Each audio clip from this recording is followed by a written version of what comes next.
The movement against the Baloch genocide commenced at the Art of Balochistan, Turbat on November 23rd.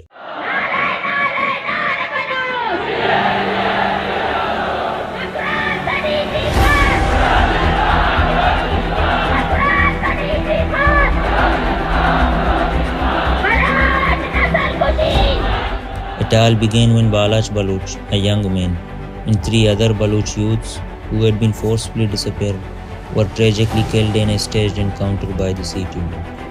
Following 2 weeks of a sit-in camp at Turbat, the family members of enforcedly disappeared Baloch initiated a long march against the Baloch genocide on December 6th, spanning nearly 800 kilometers towards Quetta.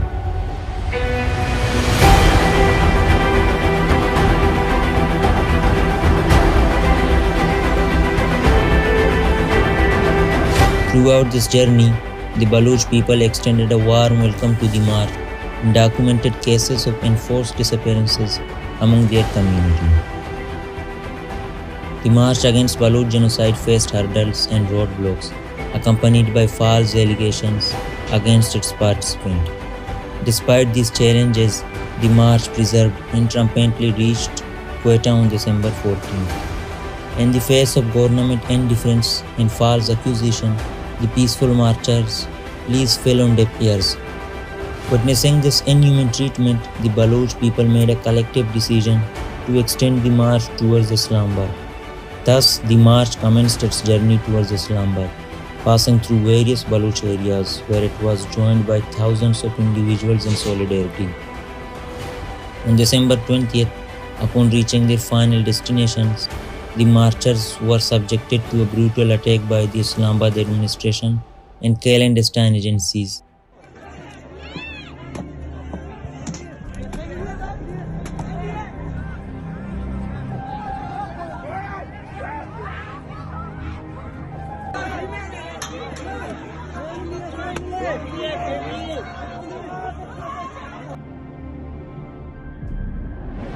Initially stopped at Chungi 26th, they faced various forms of disrespect, including abusive language and threats.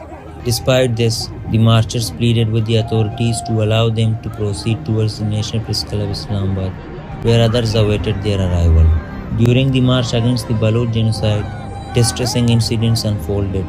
Baloch protesters, including the elderly, children and women, were subjected to inhuman treatment, being dragged and thrown into prison vans with impunity.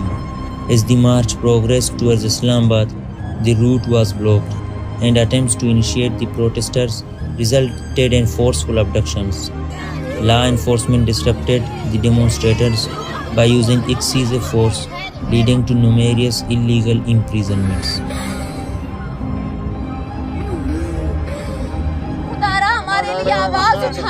The administration employed delaying tactics to intimidate the protesters. However, when the family members chose to sit on the road, the police initiated an attack. They resorted to manhandling and baton charges, resulting in injuries and wounds, followed by the numerous children, women and elderly individuals. The marchers, upon being shifted to prison, endured both physical and mental torture. To add to the distress, a mentally unstable woman was placed in their cell, causing disturbance throughout the night with her constant shouting.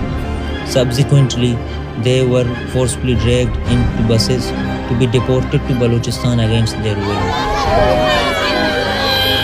A particularly disturbing event took place at the National Press Club, where approximately 600 police officers and plainclothes individuals violently attacked protesters in the dead of night. Their actions were severe, especially against older individuals, women, children and students, many of whom had already sustained injuries from prior police aggression. Injured protesters were forcibly taken away in prison vans after the destruction of the sit-in camp and sound system. The scene was unimaginably horrifying and reflects the graves. Simultaneously, the Baloch protesters gathered in front of the National Press Club Islamabad also faced brutal attacks by the police and unidentified individuals in plainclothes. This led to the arrest of over 300 protesters, with the Islamabad police imposing false charges. Alarmingly, some of the Baloch protesters were taken to undisclosed locations and their whereabouts remain unknown.